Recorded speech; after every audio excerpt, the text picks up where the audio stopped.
আজকে আমরা প্যাডাগজির যে টপিক নিয়ে ডিসকাস করব এই টপিকের নাম হচ্ছে প্রতিভাবান শিশু।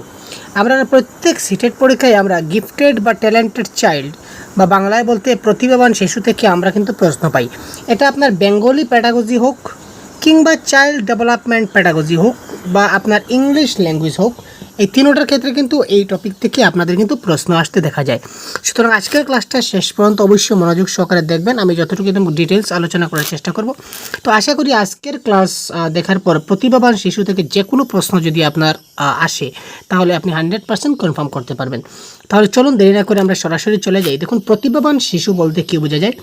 ট্যালেন্টেড অর গিফটেড চিলড্রেন, অর্থাৎ যেসব শিশু প্রয়োজনীয় কোনো কর্মসূচিতে ধারাবাহিকভাবে অসাধারণ পারদর্শিতা দেখায় তাকে প্রতিভাবান শিশু বলে।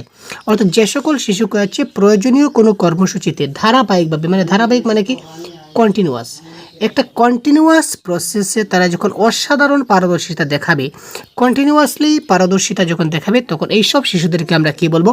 প্রতিভাবান শিশু বলবো। এটা কেবলমাত্র বৌদ্ধিক ক্ষেত্রে নয়, দেখুন গুরুত্বপূর্ণ পয়েন্ট, এটা কেবলমাত্র বৌদ্ধিক ক্ষেত্রে নয়, মানে তার যে একাডেমিক সাইড বা তার পড়াশোনার ক্ষেত্রে, শুধুমাত্র যে পড়াশোনার সাইডে বা একাডেমিক সাইডে সে যে খুব ভালো পারদর্শিতা প্রকাশ করবে সেরকম কোনো কথা নয়। সে সঙ্গীতে বা শিল্পকলায় বা সৃজনশীল লেখায় বা নাটকে বা সামাজিক নেতৃত্ব প্রদানে প্রত্যেকটা জায়গায় তারা কোনো না কোনো দিক দিয়ে তারা কী করে? অসাধারণ কীর্তি দেখায়। কোনো ছাত্র দেখবেন তার পড়াশোনায় একদম মনোযোগ নেই, কিন্তু তার শিল্প জগতে কিন্তু তার অনেক প্রতিভা রয়েছে। সে হাতের হাত এবং মাটি দিয়ে, সে মাটির সাহায্যে হাত দিয়ে কিন্তু অনেক কিছু নতুন নতুন পুতুল, নতুন নতুন ডিজাইন সে তৈরি করতে পারে। এটা তার একটা ট্যালেন্ট বা এটা তার একটা প্রতিভা। ঠিক আছে, এই ক্ষেত্রে সে অসাধারণ কৃতিত্ব দেখাতে পারে। তারপর দেখুন, প্রতিভাবান শিশুদের কিছুটা বৈশিষ্ট্য রয়েছে, বৈশিষ্ট্যগুলো দেখব। প্রতিভাবান শিশু তারা অসাধারণ হয়। তারা কী হয়? অসাধারণ হয়। প্রতিভাবান শিশু যারা আছে তারা কী হবে ভাই? অসাধারণ হবে। তারা সাধারণ থেকে ওই যে নর্মাল যে সকল শিশু আছে তাদের থেকে কিছুটা আলাদা হবে। তারপর হচ্ছে অটোনমি। অটোনমি মানে কি? এরা সবসময় স্বনিয়ন্ত্রিত হয়, মানে নিজেকে নিয়ন্ত্রিত রাখে এবং নিজের প্রতি বিশ্বাস রাখে। ঠিক আছে, তারা নিজের প্রতি নিজে বিশ্বাস রাখে, মানে যে কোনো কাজ একটা শুরু করার পর তারা নিজের প্রতি নিজে বিশ্বাস রাখে যে ইয়েস, আমি কাজটা 100% সাকসেস করতে পারবো। তারা নিজের প্রতি নিজে বিশ্বাস রাখে যে আমি কাজটা 100% সাকসেস করতে পারবো। কারা? প্রতিভাবান শিশু যারা রয়েছে তারা। তারপর দেখুন, ইন্ট্রিনসিক মোটিভেশন, এরা নিজেদের আভ্যন্তরীণ পেশনা দ্বারা পরিচালিত হয়। অর্থাৎ আভ্যন্তরীণ মোটিভেশন, নিজে থেকে মোটিভেশন, তাদেরকে অন্য কেউ মোটিভেট করতে হয় না, তারা নিজে থেকে নিজে মোটিভেট হয়ে যায় যে আমি ওই জিনিসটা আজকে তৈরি করব, আমাকে ওই জিনিসটা আজকে তৈরি করতে হবে, বানাতে হবে। সে নিজে থেকে নিজে কী হয়? মোটিভেট হয়ে যায়। তারপর চ্যালেঞ্জ, এরা দুঃসাহসিক হয়। তারা কী হয়? তারা হয় দুঃসাহসিক। প্রতিটা কাজে তারা চ্যালেঞ্জ নিতে পছন্দ করে। প্রত্যেকটা কাজে তারা কী করে? চ্যালেঞ্জ নিতে অনেক পছন্দ করে। অর্থাৎ প্রত্যেকটা কাজে তারা চ্যালেঞ্জ নেয় যে কাজটা আমি পারবো, কেন পারবো না, আমাকে কাজটা পারতেই হবে। এই ধরনের চ্যালেঞ্জ কারণে যারা প্রতিভাবান শিশু রয়েছে তারা কিন্তু নেয়। এরা সব কিছুতে নিজেদের বহিঃপ্রকাশ করে। তারা নিজেকে বহিঃপ্রকাশ করতে তারা চেষ্টা করে। যেমন তারা চেষ্টা করে যে আমি যদি কিছু একটা জিনিস তৈরি করি তাহলে সমাজে আমার অনেক নাম হবে, আমি অনেক ভাইরাল, মানে ভাইরাল পয়েন্ট যেটা আমরা বলি না, যে আমি নিজেকে ভাইরাল করতে চাই। তো প্রতিভাবান শিশু যারা আছে তারাও কিন্তু বহিঃপ্রকাশ করে নিজেদেরকে ভাইরাল করতে চায়। এরা সব কিছুতে নিজেদেরকে বহিঃপ্রকাশ করতে চায়। এখানে দুটো ওয়ার্ড, একটা হচ্ছে ইন্ট্রোভার্ট, একটা হচ্ছে এক্সট্রোভার্ট। এক্সট্রোভার্ট মানে কি? বহিঃপ্রকাশ। সে তার নিজেকে মানে বাইরের জগতে প্রকাশ করতে চায়। আর কারু সে বলে না আমি আমারই আছি, কেউ আমাকে চিনুক জানুক নাইবা জানুক তাতে আমার কোনো যায় আসে না। তো ওই শিশুরা কিন্তু প্রতিভাবান শিশু নয়। প্রতিভাবান শিশু যারা কী করেছে? নিজেকে বহিঃপ্রকাশ করতে চাইছে, যারা এক্সট্রোভার্ট হয়, তারা প্রতিটা ক্ষেত্রে উন্নত পারদর্শিতা দেখায়। প্রত্যেকটা ক্ষেত্রে তারা পারদর্শিতাটা উন্নত দেখাবে। এদের প্রতিভা শুধুমাত্র শিক্ষা ক্ষেত্রে নয়, আবার একই কথা দেখুন আবার বলেছে, বারবার একই কথা বলেছে, কারণ এখান থেকে প্রশ্ন আসবে। এদের প্রতিভা শুধুমাত্র শিক্ষা ক্ষেত্রে নয়, খালি পড়াশোনার ক্ষেত্রে একাডেমিক সাইটে হবে না, কারিকুলার সাইটে হবে না, অন্যান্য ক্ষেত্রে যেমন সঙ্গীত, নাটক, চিত্র অঙ্কন এবং সামাজিক নেতৃত্বদান। সামাজিক নেতৃত্বদান বলতে আমরা কি বুঝি দেখুন তো, যেমন আমরা ক্লাস 4 ঠিক আছে। ক্লাস 4 বলুন, ক্লাস 3 বলুন, এই ক্ষেত্রে কিন্তু আমাদের ক্লাসের ক্যাপ্টেন বানানো হয়। আমরা ক্লাস ক্যাপ্টেন বানাই ছাত্রদেরকে নিয়ে। তো এই ক্যাপ্টেনটা আমরা কাকে বানাই? দেখুন আপনারা একটু মানে চিন্তা করে দেখবেন যে যাদের একটু বুদ্ধি রয়েছে, যারা একটু প্রতিভা রয়েছে, যাদের একটু বুদ্ধি রয়েছে, যারা মানে সমস্যার সমাধানগুলো নিজে নিজে মানে ম্যাক্সিমাম সময় সলভ করতে পারে, এই সকল শিশুদেরকে আমরা কী করি? ক্লাস ক্যাপ্টেন বানাই। মানে তাদের মধ্যে যে সমাজের নেতৃত্ব দান করার ক্ষমতা তাদের মধ্যে থাকে। বা কোনো কোনো ছাত্র খেলাধুলায় অনেক পারদর্শিতা হয়। প্রতিভাবান শিশুদের উচ্চ বুদ্ধাঙ্ক সম্পন্ন হবে তা বলা যায় না। এটা কিন্তু কথা মনে রাখবেন। আমরা একটু পরে পাবো যে প্রতিভাবান শিশুদের বুদ্ধাঙ্ক 140-এর বেশি হতে হয়। প্রতিভাবান শিশুদের বুদ্ধাঙ্ক 140-এর বেশি হয়। কিন্তু এখানে আবার বলেছে যে প্রতিভাবান শুধুমাত্র যে উচ্চ বুদ্ধাঙ্ক সম্পন্ন হবে তা বলা যায় না। অর্থাৎ নিম্ন বুদ্ধাঙ্ক সম্পন্ন শিশুরাও কিন্তু প্রতিভাবান শিশু হতে পারে। এবার প্রশ্ন কী ধরনের আসছে দেখে আপনাকে আনসার করতে হবে। পরবর্তী স্লাইড। প্রচলিত শিক্ষা ব্যবস্থা এদের চাহিদার যথাযথ পরিচিতি ঘটানো। এই ক্ষেত্রে তাদের দৈহিক বিকাশ দ্রুত হয়। প্রচলিত শিক্ষা ব্যবস্থায় তারা যেটা চাহিদা আছে তাদের যথাযথ চাহিদা যথাযথ তারা পূরণ ঘটায়। তারপর এই ক্ষেত্রে প্রতিভাবান শিশুদের কী হয়? দৈহিক বিকাশ খুব তাড়াতাড়ি দ্রুত হয়। কম বয়সে তারা কী করে? হাঁটতে শিখে। শিশুরা কম বয়সে হাঁটতে শিখে যায়। তাদের ভাষার বিকাশটা খুব দ্রুত হয়। প্রতিভাবান শিশুদের ভাষার বিকাশটা দ্রুত হয়। কৌতূহল প্রবণ হয়। তারা কি কৌতূহল প্রবণ? কৌতূহল মানে কি বুঝছেন তো? নিজে থেকে নিজে আমি করব, একটা যে ইচ্ছা, নিজের মধ্যে ইচ্ছা আকাঙ্ক্ষা সেটা জাগরিত হয়। সব কিছুতে তাদের জানার আগ্রহ দেখা যায়। কিছু একটা নতুন কিছু একটা জিনিস দেখলেই তারা সেটা জানার চেষ্টা করে যে ওই জিনিসটা কী করে তৈরি হলো, আমি কি করে তৈরি করতে পারি, এই ধরনের চিন্তাধারা তাদের মধ্যে সবসময় কিন্তু ঘোরাফেরা করে। খুব অল্প বয়সে তারা পড়তে শিখে এবং গণনা করতে শেখে। তারা খুব কম বয়স থেকে তারা কি পড়াশোনায় মনোযোগ দেয়, অর্থাৎ পড়াশোনা শিখে নেয় এবং গণনা করতেও শিখে নেয়। তাদের ধারণার বিকাশ, কনসেপ্ট ডেভেলপমেন্ট খুব তাড়াতাড়ি হয়। যে কোনো বিষয় কনসেপ্ট তারা খুব তাড়াতাড়ি ডেভেলপ করতে পারে। নিজের এমোশন তারা সংযত করতে পারে। তাদের নিজের এমোশন যেটা আছে সেটা কী করতে তারা সংযত করতে পারে। দ্রুত সমস্যার সমাধান করতে পারে। তারা যুক্তিসঙ্গত কথা বলে। তারা যে কোনো সমস্যার সমাধান কী করতে পারে? দ্রুত করতে পারে। এবং আরেকটা কী করতে পারে? যুক্তিসঙ্গত কথা। তারা যে কথাগুলো বলবে সেই কথাগুলো কিন্তু আরে ভাই কারা, আমি এত সময় কাদের কথা বলছি মাথায় রাখুন, কাদের কথা? এখানে কিন্তু প্রতিভাবান শিশুদের কথা বলা হয়েছে, গিফটেড চিলড্রেন যারা তাদেরকে, তার ঠিক আছে ওই গুরুত্বপূর্ণ পয়েন্ট কি বলেছে? গিফটেড চিলড্রেন যারা আছে তারা কি করবে? তারা দ্রুত সমস্যার সমাধান করতে পারবে। যে কোনো সমস্যার সমাধান তারা দ্রুত করতে পারে, তাড়াতাড়ি যে কোনো সমস্যার সমাধান তারা করে নেয়। তারপর কি বলেছে? তারা যুক্তিসঙ্গতভাবে কথা বলতে পারে। এদের স্মৃতির সংরক্ষণ ক্ষমতা বেশি। তাদের মেমোরি পাওয়ার বলতে মেমোরি যেটা স্টোরেজ ক্যাপাসিটি, এটা সবচেয়ে বেশি হয়, ক্ষমতা বেশি থাকে। অর্থাৎ আজকে আপনি কোনো একটা জিনিস পড়লেন, আপনি আজকে থেকে 2 মাস আগে কিংবা 3 মাস আগে আপনি কি পড়লেন সেটা হয়তো আপনার মনে নাও থাকতে পারে, আমার মনে নাও থাকতে পারে, কিন্তু প্রতিভাবান শিশু যারা রয়েছে তাদের মনে কিন্তু ওই জিনিসটা তাদের কিন্তু থেকে যায়। ঠিক আছে, অর্থাৎ তাদের যে স্টোরেজ ক্যাপাসিটি, মেমোরি, তাদের যে স্মৃতির যে সংরক্ষণ ক্ষমতা, মেমোরি স্টোরেজ ক্যাপাসিটিটা বেশি থাকে এবং সহজে পুনরুদ্ধার করতে পারে। মানে আজকে থেকে 2 মাস আগে তারা কী পড়লো সেই জিনিসটা তারা 2 মাস পরেই অনায়াসে যদি আপনি জিজ্ঞাসা করেন তখন সে সেটা বলে দিতে পারে। তারপর দেখুন প্রতিভাবান শিশুদের কিভাবে চেনা যায়। এদের বুদ্ধাঙ্ক 140 বা তার বেশি হবে। এখানে দেখুন এই পয়েন্টটা কিন্তু খুব ভালো করে মানে মাথায় রাখবেন এবং যদি পরীক্ষার হলে এই ধরনের প্রশ্ন আসে তখন খুব মানে একটু ভেবে চিনতে খুব টেকুল দিয়ে আনসারটা করতে হবে, প্রশ্নটু ভালো মতো যাচাই করে। এখানে বলেছে প্রতিভাবান শিশুদের কিভাবে চেনা যায়। প্রতিভাবান এদের বুদ্ধাঙ্ক 140 বা তার বেশি হলে তাকে আমরা বুদ্ধাঙ্ক বলতে পারি। আবার এখানে আরেকটা লাইন আমরা একটু আগে দেখেছিলাম, কি দেখেছিলাম? যে প্রতিভাবান শিশু হতে গেলেই যে শুধু তার উচ্চ বুদ্ধাঙ্ক সম্পন্ন হতে হবে সেরকম কোনো কথা নয়। কম বুদ্ধিসম্পন্ন অর্থাৎ কম বুদ্ধাঙ্ক হলেই কিন্তু একজন শিশু প্রতিভাবান শিশু হতে পারে। ঠিক আছে, কিন্তু বুদ্ধাঙ্কর একটা বুদ্ধাঙ্ক যে চেনার, প্রতিভাবান শিশু চেনার একটা উপায় হচ্ছে যে এদের বুদ্ধাঙ্ক 140 বা তার বেশি হবে। এরা উচ্চতায় বেশি এবং ওজনও তাদের বেশি হয়। এই সময় শিশুদের উচ্চতা বেশি হয় এবং ওজনও বেশি হয়। কথাবার্তা, হাঁটা চলা অন্যান্যদের থেকে আলাদা হয়। অর্থাৎ তারা যেভাবে কথাবার্তা বলবে, যে তারা হাঁটা চলাফেরা করবে, তা অন্যান্য যে সকল শিশু রয়েছে তাদের থেকে কিন্তু কিছুটা তাদের কী হবে? আলাদা হবে, অনন্য হবে। এদের উদার প্রকৃতি ও মহৎ হয়। তারা কি হয়? উদার প্রকৃতির হয়, মানে মনটা খোলামেলা থাকে এবং তারা মহৎ হয়। তারা হয় দয়ালু এবং সৎ চরিত্রবান। প্রতিভাবান শিশু যারা রয়েছে তারা এখানে কি বলেছেন দেখুন, এখানে বলেছে তারা কি হয়? উদার প্রকৃতির হয়, তারা মহৎ হয়, সৎ হয়, দয়ালু হয় এবং সৎ হয়। এখান থেকে আপনার প্রশ্ন আসবে যে প্রতিভাবান শিশু কারা, বা প্রতিভাবান শিশু আপনি চিনবেন কি করে। এখান থেকে 2-3টা অপশন দিয়ে দেবে, বাকি বাইরে থেকে আরও 1-2টা দিয়ে দেবে। তো আপনাকে সেখানে ভেবে নিতে হবে। বা আরেকটা প্রশ্ন আসতে পারে, নিচের কোনটি প্রতিভাবান শিশুদের বৈশিষ্ট্য নয়। এখান থেকে কিন্তু প্রশ্ন আপনার খুব ভালো করে পয়েন্টগুলো দেখলে কিন্তু আনসারগুলো করতে পারবেন। এরা সাধারণ শিশুদের মতোই প্রেম, ভালোবাসা, স্নেহ, সহানুভূতি প্রত্যাশা করে। সাধারণ শিশুরা যেভাবে প্রেম, ভালোবাসা, স্নেহ, মায়া, মমতা, সহানুভূতি প্রত্যাশা করে, প্রতিভাবান শিশুরা সেম সেই ক্ষেত্রে তার কোনো ব্যতিক্রম নেই।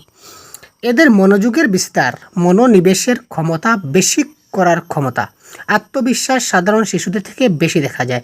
তাদের যেটা আত্মবিশ্বাস রয়েছে, অর্থাৎ নিজের প্রতি নিজের যেটা বিশ্বাস, এটা সাধারণ শিশুদের থেকে তাদের ক্ষেত্রে বেশি দেখা যায়। সাধারণ শিশুদের যে আপনার আত্মবিশ্বাস রয়েছে তার থেকে কিন্তু অনেক বেশি দেখা যায় প্রতিভাবান শিশুদের জন্য। অর্থাৎ তারা নিজের প্রতি নিজে বিশ্বাসী হয় যে আমি যদি একটা কাজ শুরু করি, আমি যদি এই কাজটা সৃজনশীলভাবে নিজে থেকে নিজে তৈরি করি, তাহলে কিন্তু আমি কাজটা 100% সলভ করতেই পারবো, সেখানে কোনো সমস্যা নাই। তারপর দেখুন, কোনো সমস্যার সমাধানে গতানুগতিক পথ তারা প্রায় অবলম্বন করে না। তাদের সমাধানের জন্য নতুনত্ব পথ দেখে। তারা যে ট্রেডিশনালি একটা সিস্টেম রয়েছে, অর্থাৎ ট্রেডিশনালি সিস্টেম মতে একটা সমস্যার সমাধান, সেটা তারা কিন্তু চায় না। তারা তাদের কাজের সমস্যার জন্য কিছু ইউনিক টেকনিক তারা অ্যাপ্লাই করে। যে কোনো একটা পুরানা যে সিস্টেম রয়েছে, এই সিস্টেমে আমরা সমস্যাকে সমাধান না করে একটা নতুন পথ বা নতুন রাস্তা বা একটা নতুন কী করে আমরা এই সমস্যার সমাধান করতে পারি, ওটা কিন্তু তারা চিন্তা করে। কোনো একটা নতুন রাস্তা তারা বের করে যে এই রাস্তা দিকে চললে বা এইভাবে করলে খুব তাড়াতাড়ি আমার কাজটা শেষ হয়ে যাবে, একটা ইউনিক কিছু একটা হবে, এই ধরনের তারা চিন্তাধারা করে। যে কাজে ঝুঁকি আছে তারা সেই কাজ করতে পছন্দ করে, মানে রিস্কি কাজ, যে কাজে অনেক বেশি রিস্ক রয়েছে এই কাজে কিন্তু তারা কি করে, অনেক বেশি পছন্দ করে। এই কাজ অনেক কঠিন, এই কাজে অনেক ঝুঁকি আছে, অনেক রিস্ক আছে, কিন্তু প্রতিভাবান শিশু যারা রয়েছে তারা কী করবে, তারা বলবে না আমাকে কি করতে হবে, সেটা করতে হবে, সেটা আমি পারবো। তারা অনেক বেশি মজা পায়, পছন্দ পায়। এটা হচ্ছে মূর্ত, এটা মুহূর্ত হবে না, মূর্ত চিন্তার থেকে তাদের মধ্যে বিমূর্ত চিন্তা করার ক্ষমতা লক্ষ্য করা যায়। মূর্ত এবং বিমূর্ত চিন্তা আপনার জানা আছে, জানা না থাকলে অবশ্যই দেখবেন। তো দেখুন, মূর্ত মানে যে জিনিসটা দেখা যায়, অস্তিত্ব আছে, স্পর্শ করা যায়, আর বিমূর্ত মানে যাকে ধরা ছোঁয়া যায় না, শুধুমাত্র অনুভব করা যায়, দ্যাট ইজ কল্ড বিমূর্ত। তো প্রতিভাবান শিশু যারা রয়েছে তারা মূর্ত চিন্তা বেশি করে না। মূর্ত চিন্তা থেকে তারা ইন্টারেস্ট থাকে তাদের বিমূর্ত চিন্তার। তারা বিমূর্ত চিন্তার বেশি ক্ষমতা লক্ষ্য করা যায়। যে জিনিসটা নাই সেই জিনিসটাকে কি করে আমি তৈরি করব, ওই চিন্তাধারাটা তাদের মধ্যে চলে আসে।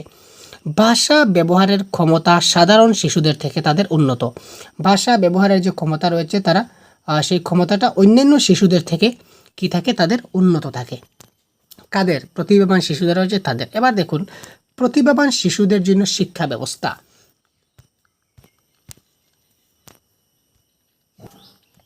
তো প্রতিভাবান শিশুদের জন্য শিক্ষা ব্যবস্থা আমাদের কী ধরনের হতে হবে?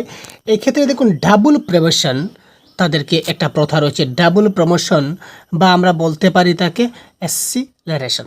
তো দেখুন, এই পদ্ধতিতে শিক্ষার্থীদের মেধা অনুযায়ী তাদের ক্লাস নির্বাচন করা হতো।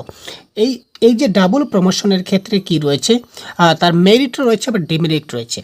এই প্রতিভাবান শিশুদের জন্য শিক্ষা ব্যবস্থাটা ভালো করে বুঝবো আমরা, যে এখানে কিন্তু ডাবল প্রমোশন যেটা পয়েন্ট দিয়েছে, এই পয়েন্ট দিয়ে শিক্ষার্থীদের অনেক লাভবান হয়, আবার অনেক কিছু ক্ষতিও হয়। সুবিধা এবং অসুবিধা দুটোই আছে। তো সুবিধাটা কি দেখুন, আমি ডিটেলসে বুঝিয়ে দিই। তো ডাবল প্রমোশন যদি দেওয়া হয়, তো যেমন ক্লাস 2-র একটা শিশু রয়েছে, আপনি তাকে কি করলেন, কিছুদিন পড়ালেন ক্লাস 2-তে। ক্লাস 2-তে পড়ানোর পর আপনি তাকে ক্লাস 2 সম্পূর্ণটা কমপ্লিট করলেন। তারপর দেখলেন যে ওই শিশুটা কিন্তু খুব ট্যালেন্টেড, তার মধ্যে অনেক বুদ্ধি। সে কিন্তু এবার যদি আমি তাকে ক্লাস 4-এ যদি অ্যাডমিশন দেই, তাকে যদি ক্লাস 4-এ আমি অ্যাডমিশন দেই, কিংবা ক্লাস 5-এ যদি তাকে আমি ভর্তি দেই, তাহলে কিন্তু 3 মধ্যেখানে যে ক্লাস 3টা রয়ে গেল, 3 যদি সে নাইবা পড়ে, তাহলে কিন্তু সে 4-এর ক্লাসটা কিন্তু অনায়াসে সে করতে পারবে। ঠিক আছে, বোঝা গেল পয়েন্ট? আবার বলছি, আপনি তাকে ক্লাস 2-র ক্লাস দিচ্ছেন একটা শিশুকে, ধরে নিন একটা শিশু, তার নাম হচ্ছে রাহুল। আপনি তাকে কী করছেন, সে ক্লাস 2-তে রয়েছে, আপনি তাকে ক্লাস 2-র পাঠদান করছেন। এবার সে ক্লাস 3-তে উঠবে, কিন্তু আপনি দেখলেন যে না, এই রাহুলকে যদি আমি ডাইরেক্ট ক্লাস 4-এ যদি অ্যাডমিশন দিয়ে দিই, ঠিক আছে, ডাইরেক্ট যদি 4-এ আমি অ্যাডমিশন দিয়ে দিই, তাহলে কিন্তু তার যেটা প্রতিভা, বুদ্ধি, এখানে কিন্তু খাপ খাইয়ে 4-এর ছাত্রদের সঙ্গে তাল মিলিয়ে সে কিন্তু পড়তে পারবে, যার ক্ষেত্রে তার বুদ্ধির বিকাশ হবে। ঠিক আছে, তো এইটা হচ্ছে ডাবল প্রমোশন। তাকে ডাবল প্রমোশনের মাধ্যমে শিক্ষা ব্যবস্থা করা হয়। তো এখানে একটা ডিমেরিটস কী হতে পারে, এখানে দেখুন ক্লাস 4-এর শিশুরা কী থাকবে, ক্লাস 4-এর শিশুরা যে সামাজিক দিক দিয়ে কিছুটা উঁচু থাকবে, বা দৈহিক দিক দিয়ে কিছুটা তারা উঁচু থাকবে বা একটু বড়, মানে আমরা বলি না বড় ছাত্র, কিন্তু সে 2 থেকে ডাইরেক্ট যখন 4-এ যাবে সে কিন্তু তাদের তুলনায় ছোট হয়ে যাবে। তো ক্লাসে ছোট এবং বড়ের মধ্যে একটা ভেদ থাকবে, তখন সেখানে কিছুটা সমস্যা দেখা দিতে পারে। দেখুন কি বলেছে, শিক্ষার্থীদের বুদ্ধি ক্ষমতার উপর গুরুত্ব দেওয়া হলেও, শিক্ষার্থীদের যদিও বুদ্ধি ক্ষমতার উপর গুরুত্ব দিয়ে আমরা তাকে ডাবল প্রমোশন করালাম, কিন্তু তার দৈহিক, মানসিক, প্রাক্ষবিক এবং সামাজিকের দিকে গুরুত্ব দেওয়া হতো না। তখন কি করা হতো না, তার দৈহিক, মানসিক, প্রাক্ষবিক বা সামাজিকের উপর তাকে গুরুত্ব দেওয়া হতো না, যার ফলে কি হয়, শিক্ষার্থীরা উচ্চ ক্লাসের শিক্ষার্থীদের সাথে মানিয়ে নিতে পারতো না। তাদের সামাজিক যে স্ট্যান্ডার্ড রয়েছে সেটা উঁচু ক্লাসের ছাত্রদের সঙ্গে সেটা মিলতো না। ঠিক আছে না? আচ্ছা, এবার যে কোয়েশ্চেন নাম্বার 1, তো এই কোয়েশ্চেন নাম্বার 1-এর কারেক্ট অ্যান্সার কী হবে আপনারা বলুন তো ভাই। দেখুন আপনারা বলুন, খুব তাড়াতাড়ি আপনারা অপশন লিখে দিন, কমেন্ট বক্সে খুব তাড়াতাড়ি টাইপ করুন যে কোয়েশ্চেন নাম্বার 1 আনসার হচ্ছে এ বা বি বা সি বা D. Skipping grade according to their abilities refers to enrichment program, ability grouping or separate class, providing diversified course, তারপর বলেছে কি acceleration and double promotion. Skipping মানে কি করা, লাফ মারা বা ফাল মারা বা জাম্প মারা। যেমন রাহুল ক্লাস 2-তে রয়েছে, ক্লাস 2 থেকে তাকে আমি ক্লাস 4-এ আমি তাকে জাম্প দিয়ে দিলাম। এটা তার কিসের ভিত্তিতে দিলাম, তার এবিলিটিস বা তার যে সক্ষমতার ভিত্তিতে আমি তাকে দিলাম।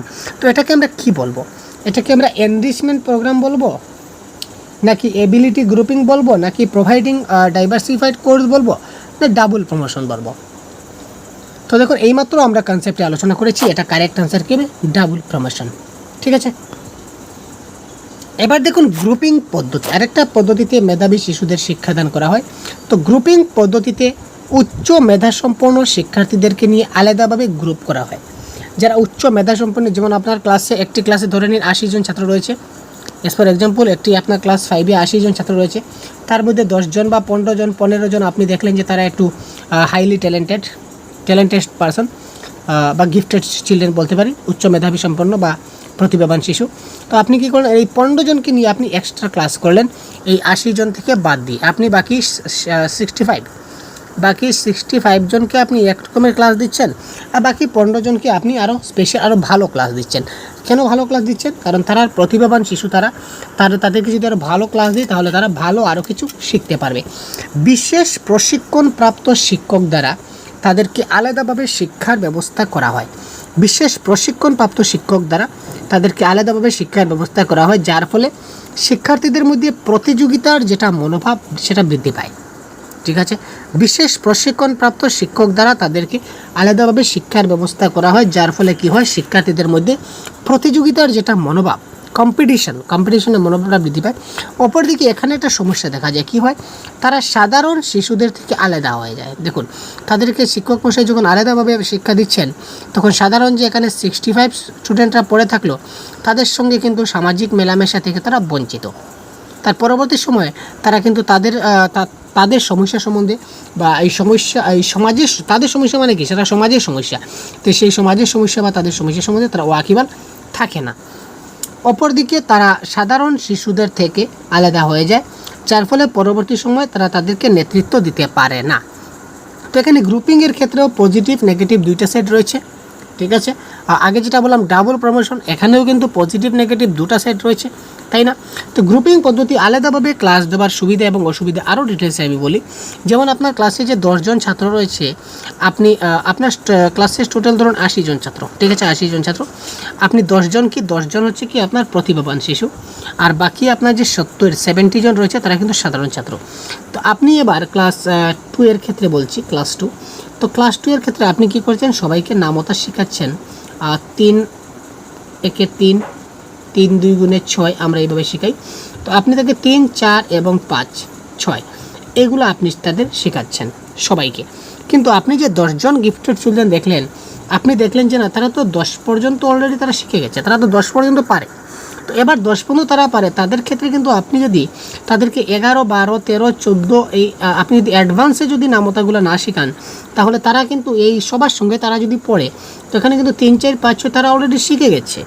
শিখে যাচ্ছে, এইগুলোই তারা বারবার রিভিশন করতে থাকবে। তাদের ক্ষেত্রে মানে অগ্রসর হওয়া বা আমরা কি বলবো মানে আগ বাড়িয়ে যাওয়া সেটা সম্ভব নয়। যার জন্য শিক্ষক কী করেন, তাদেরকে এক্সট্রা ক্লাস করে। তারা তো 10 পর্যন্ত পারে, যারা পারে তাদেরকে নিয়ে কী করলেন তিনি, এক্সট্রা তাদেরকে 11, 12, 13 এইগুলো তিনি শিখালেন। এটা হচ্ছে তার মেরিট, তাদেরকে ভালো শিক্ষা দেওয়ার জন্য। আর ডিমেরিটস কি, তারা কিন্তু তারা অ্যাডভান্সে চলে যাচ্ছে। আস্তে আস্তে আস্তে আস্তে যখন অনেক অ্যাডভান্স হয়ে যাবে তখন কি তারা সাধারণ যে ছাত্র রয়েছে তারা অনেক পিছিয়ে থাকবে। যার ফলে এখানে একটা কী হবে, কী বলতে পারি, বৈষম্য দেখা দিতে পারে, ডিফারেন্স দেখা দেবে, কম্পেয়ার দেখা দেবে। তারপর এখানে দেখুন, প্রতিভাধর শিশুদের তাদের সামর্থ্য, প্রতিভা এবং বুদ্ধিমত্তার মাত্রা অনুযায়ী দলবদ্ধ করা উচিত। এটাকে কি বলা হয়, যারা প্রতিভাধর শিশু রয়েছে তাদেরকে তাদের সামর্থ্য, তাদের প্রতিভা এবং তাদের বুদ্ধিমত্তার মাত্রা অনুযায়ী আমরা কি করব, তাকে দলবদ্ধ করব। এই দলবদ্ধ করাকে কি বলা উচিত? Acceleration, ability grouping or separate class, enrichment program, না নান অফ দিস? আমরা কী করি, প্রতিভাধর শিশুদের তাদের সামর্থ্য, প্রতিভা এবং বুদ্ধিমত্তার দিকে বিচার করে দলবদ্ধ করি। এটাকে আমরা কী বলি, এবিলিটি গ্রুপিং বা তাদের জন্য সেপারেট ক্লাস। ঠিক আছে, তাদের সেপারেট ক্লাস করা হয়, এটা হচ্ছে কারেক্ট অ্যান্সার। এবার দেখুন, বিশেষ পাঠ্যক্রম বা স্পেশাল কারিকুলাম। যারা প্রতিভাবান শিশু রয়েছে, অনেকেই প্রতিভাবান শিশুদের উন্নত ধরনের পাঠ্যক্রম সুপারিশ করেছেন। ঠিক আছে, বিশেষ পাঠ্যক্রম অর্থাৎ প্রতিভাবান শিশু যারা রয়েছে তাদের ক্ষেত্রে অনেকেই বলেছেন যে প্রতিভাবান শিশু যারা রয়েছে তাদের জন্য উন্নত ধরনের পাঠ্যক্রম অনুযায়ী তাদেরকে যাতে পড়াশোনা করা হয়। নর্মাল যেটা পাঠ্যক্রম বা কারিকুলাম রয়েছে তা নিয়ে যেন তাদেরকে পড়ানো হয় না। তাদেরকে পড়াতে গেলে, প্রতিভাবান শিশুদের পড়াতে গেলে একটা উন্নত ধরনের পাঠ্যক্রম তিনি সুপারিশ করেছিলেন, বা উন্নত ধরনের পাঠ্যক্রম তৈরি করতে হবে এই শিশুদেরকে পড়ানোর জন্য। তারপর দেখুন, বিশেষ বিদ্যালয় ততটা ভাইটাল পয়েন্ট না, তবুও জেনে রাখুন এটা হচ্ছে স্পেশাল স্কুল, অর্থাৎ প্রতিভাবান শিশুদের জন্য একটা স্পেশাল স্কুল খোলা হয় এবং এখানে তারা প্রতিভাবান শিশুদেরই শুধু শেখানো হয়। এটা এতটুকু ভাইটাল পয়েন্ট না, তবুও আপনারা জেনে রাখা ভালো, একটু জাস্ট জেনে রাখলেন। মেইন ইম্পর্টেন্ট পয়েন্ট হচ্ছে এখানে বিশেষ পাঠ্যক্রম বা এখানে যেটা বললাম আপনাদের কি বললাম, গ্রুপিং, তারপর হচ্ছে কি এই যে ডাবল প্রমোশন এবং অ্যাক্লারেশন, এই 3টা পয়েন্ট আপনারা মাথায় রাখবেন। তারপর দেখি আমাদের কি পয়েন্ট আসছে। তারপর দেখুন, গ্রীষ্মকালীন বিদ্যালয়, সামার ভ্যাকেশন। এক্ষেত্রে গ্রীষ্মকালীন দীর্ঘমেয়াদী ছুটির সময় প্রতিভাবান শিশুদের বিশেষ শিক্ষা দেওয়ার প্রয়োজন হয়। অর্থাৎ গ্রীষ্মকালীন যখন ছুটি হয় তখন অনেক দিনের ছুটি, একটা লং গ্যাপ থাকে, পড়াশোনার ক্ষেত্রে একটা লং গ্যাপ থেকে যায়। এই ক্ষেত্রে যদি প্রতিভাবান শিশু বা যে কোনো শিশুই বলা, এই ক্ষেত্রে প্রতিভাবান শিশুদের যদি বিশেষ শিক্ষা দেওয়ার ব্যবস্থা না করা হয় তাহলে তাদের যেটা শিক্ষা সেটা কিন্তু একটা ব্রেক মেরে যাবে। তাদের পড়াশোনার যে একটা চাহিদা বা একটা ইন্টারেস্ট বা একটা সিকোয়েন্স আমরা বলতে পারি, এটা কিন্তু ব্রেক মেরে যাবে। যার ফলে প্রতিভাবান শিশুদের জন্য বিশেষ করে এই যে সামার স্কুল রয়েছে, গ্রীষ্মকালীন বিদ্যালয়ের সময়ও, গ্রীষ্মকালীন যখন বন্ধ হবে বিদ্যালয় তখনও কিন্তু তাদেরকে আমরা কী করব, প্রতিভাবান শিশুদের এই বিশেষ শিক্ষা দেওয়ার ব্যবস্থা করব। শিক্ষার্থীদের আবিষ্কারমূলক পদ্ধতি, প্রজেক্ট পদ্ধতি বা রিসার্চ পদ্ধতির মাধ্যমে শিক্ষা দেওয়ার ব্যবস্থা করা হয়। যারা প্রতিভাবান শিশুরা আছে তাদেরকে বিশেষ করে আমরা আবিষ্কারমূলক পদ্ধতি, যে নিচের কিছু আবিষ্কার করে করে শেখানো, তারপর প্রজেক্ট মেথড, তারপর রিসার্চ মেথড, রিসার্চ করে কোনো কিছু আবিষ্কার করা, তথ্য বের করা, এই ধরনের পদ্ধতির মাধ্যমে তাদেরকে শিক্ষা দেওয়ার ব্যবস্থা করা উচিত। প্রশ্ন আসতে পারে, প্রতিভাবান শিশুদের আমরা কী ধরনের শিক্ষা বা কোন পদ্ধতিতে শিক্ষাদান করা উচিত? এই ক্ষেত্রে কারেক্ট অ্যান্সার আপনারা দেবেন আবিষ্কারমূলক পদ্ধতি, প্রজেক্ট পদ্ধতি বা রিসার্চ পদ্ধতি। তারপর দেখুন, প্রতিভাবান শিশুদের শিক্ষা দেওয়ার সময় অবশ্যই শিক্ষক মহাশয়কে ওয়াকিবহাল থাকতে হবে। প্রতিভাবান শিশুদের যখন আপনি শিক্ষা দেবেন তখন আপনাকে কিন্তু খুব অবশ্যই সাবধানতা অবলম্বন করতে হবে, কোনো কিছু যেন ভুল শিক্ষা তাদেরকে না দেওয়া হয়। যদি আপনি তাদেরকে একবার ভুল শিক্ষা দিয়ে দেন তাহলে পরবর্তীতে সেটা সংশোধন যখন করা যাবেন তখন আপনি নিজেই লজ্জা পাবেন। ঠিক আছে, বলবে স্যার আপনি কালকে এটা বললেন, আজকে তো এটা বললেন, তো আপনি কি বললেন এটা, আপনি কতদিন কেন ভুল বললেন? তখন তারা কিন্তু আপনাকে ধরে দেবে। কারণ কি, আগে বলেছিলাম প্রতিভাবান শিশুদের মেমোরি পাওয়ার স্ট্রং থাকে। আপনি আজকে যে কথাটা বললেন তাদের কিন্তু অনেক দিন যাবৎ সেটা মনে থাকবে। তাই আজকে একটা যদি আপনি ভুল বলে দেন, ভুল তো আমরা শেখানো হচ্ছে উচিত নয়, তবু আপনি ভাবলেন যে আজকে তো আমি ভুল পড়িয়ে দিয়েছি, যাই হোক আরেকদিন যখন আমি সেটা শুদ্ধ করে দিলাম তখন কিন্তু ছাত্রটা আপনাকে অযথা কী করবে, সন্দেহ করবে বা আপনার প্রতি তার যেটা বিশ্বাস সেটা নষ্ট হয়ে যাবে যে স্যার আমাদের ভুল পড়ান। তো এইদিকে খুব সতর্ক অবলম্বন করতে হবে। প্রতিভাবান শিশুদের সবসময় সুযোগ সুবিধা দিতে হবে যাতে তাদের সৃজনশীলতা প্রকাশ করতে পারে। ঠিক আছে, প্রতিভাবান শিশুদের সবসময় আমরা কী করব, অপরচুনিটি দেব, সুযোগ সুবিধা মানে কি, অপরচুনিটি দিতে হবে, যাতে করে তারা সৃজনশীল কিছু প্রকাশ করতে পারে, অর্থাৎ নিজের কিছু নিজে কিছুটা তৈরি করে আমাদের দেখাতে পারে বা নিজে কিছু প্রকাশ করতে পারে। দ্যাট ইজ কল্ড সৃজনশীলতা।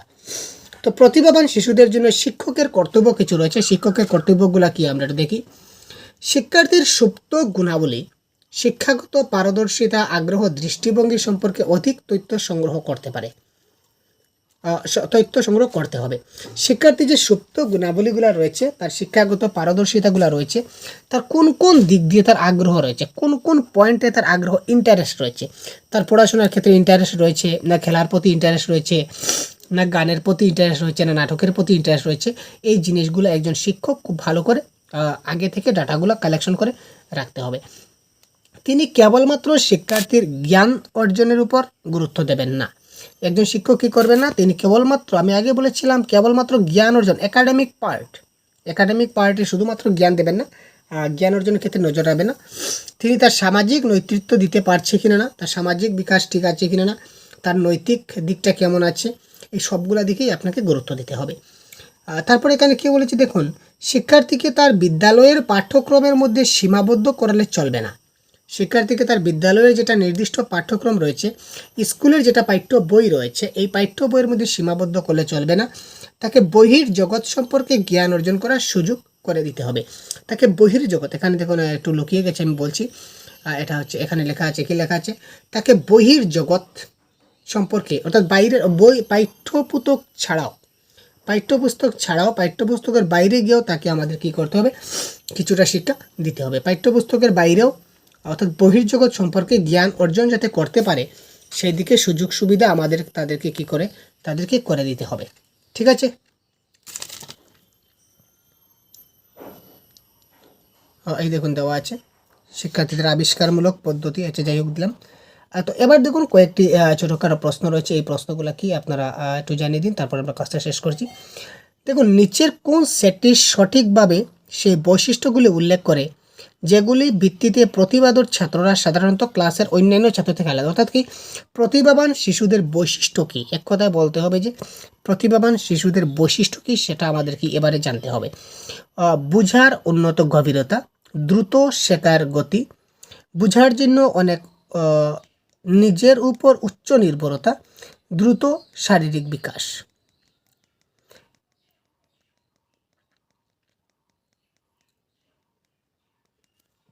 এবার দেখুন, তাদের বুঝার উন্নত গভীরতা, এটা ঠিক আছে, শেখার দ্রুত গতি ঠিক আছে, তাদের দ্রুত শারীরিক বিকাশ হয়, এটাও আমরা মানলাম, কিন্তু বুঝার জন্য তারা অন্যের প্রতি তারা নির্ভর হয় না, তারা নিজের প্রতি নির্ভর হয়। সুতরাং অপশন আমরা সি হবে না, কারেক্ট আনসার এটা, এখানে একটু মিস্টেক হচ্ছে, এটা কারেক্ট আনসার হবে এ, বি এবং D. Option number 1 is the right answer. তারপর দেখুন, প্রতিভাবান ছাত্ররা সাধারণত কী হয়, নতুন ধারণা শিখতে দীর্ঘ সময় নেয়, শেখা ধরে রাখা কঠিন, সব ধারণার মধ্যে সম্পর্ক অনুসন্ধান করতে পারে না, উচ্চতর অর্ডার সমস্যা সমাধান করার দক্ষতা আছে।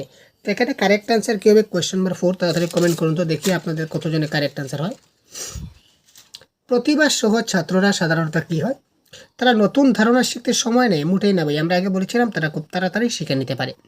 শেখা ধরে রাখা কঠিন না, তাদের মেমোরি পাওয়ার স্ট্রং থাকে, সব ধারণা, তাদের কনসেপ্ট তারা খুব তাড়াতাড়ি ক্লিয়ার করতে পারে, অনুসন্ধান করতে পারে না সেটা কোনো কথা নয়।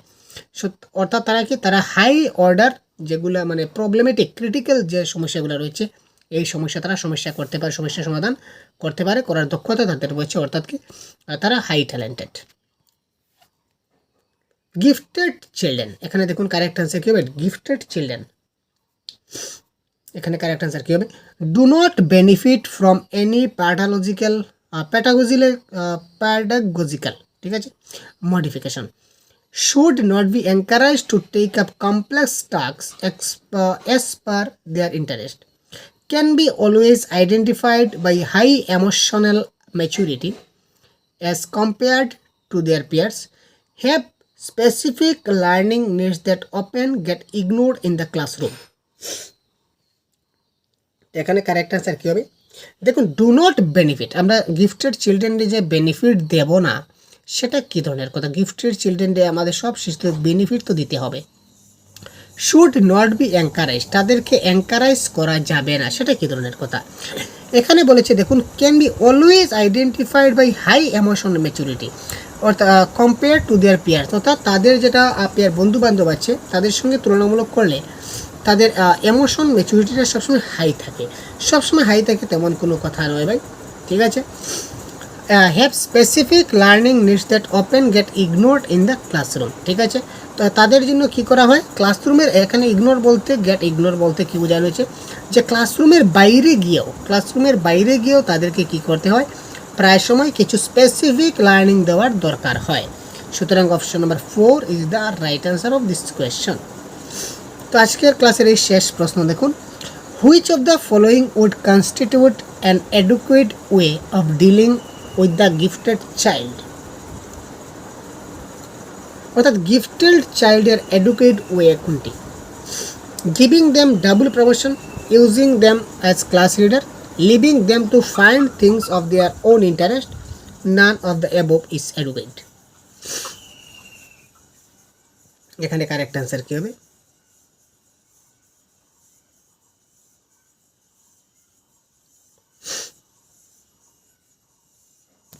এখানে কারেক্ট অ্যান্সার দেখুন কী হবে, অর্থাৎ আমরা প্রতিভাবান শিশুদেরকে আমরা ছেড়ে দেব তাদের নিজের ইন্টারেস্টের উপরে, তারা নিজে থেকে কি তৈরি করতে পারবে।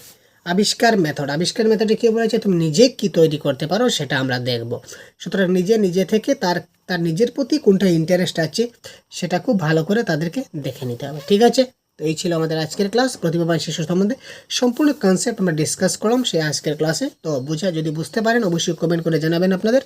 তো পরবর্তীতে কোন টপিক নিয়ে আপনারা ক্লাস চান সেটা অবশ্যই জানাবেন, এবং আমাদের একটা পেইড ভার্সন গ্রুপ রয়েছে আপনাদের জানিয়ে দিই। তো এই গ্রুপে আপনারা প্রত্যেকটা ক্লাসের পিডিএফ পাবেন, তাছাড়া আমাদের স্পেশাল ক্লাস এখানেও কিছুটা হয়, তাছাড়া প্রত্যেকটা ক্লাসের পিডিএফ, তাছাড়া 50+ মক টেস্ট আমাদের হচ্ছে এখানে। এই গ্রুপে আপনারা 50+ মক টেস্ট পাবেন।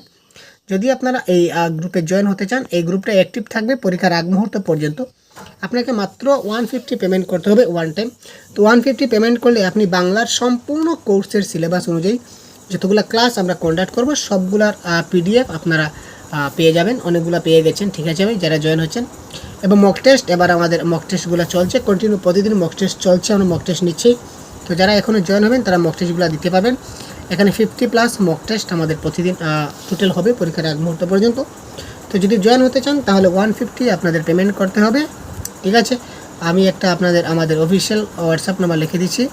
তো এই সেম নাম্বারে আমাদের কি রয়েছে, পেটিএম রয়েছে বা ফোনপে রয়েছে, আপনারা সেম নম্বরে 150 পেমেন্ট করে সেম নম্বরে হোয়াটসঅ্যাপ করতে পারেন যদি আপনারা জয়েন হতে চান, ঠিক আছে ভাই। তো ধন্যবাদ, ভালো থাকবেন, সুস্থ থাকবেন। পরবর্তী অন্য একটি ক্লাস নিয়ে আবার কথা বলবো। জয় হিন্দ।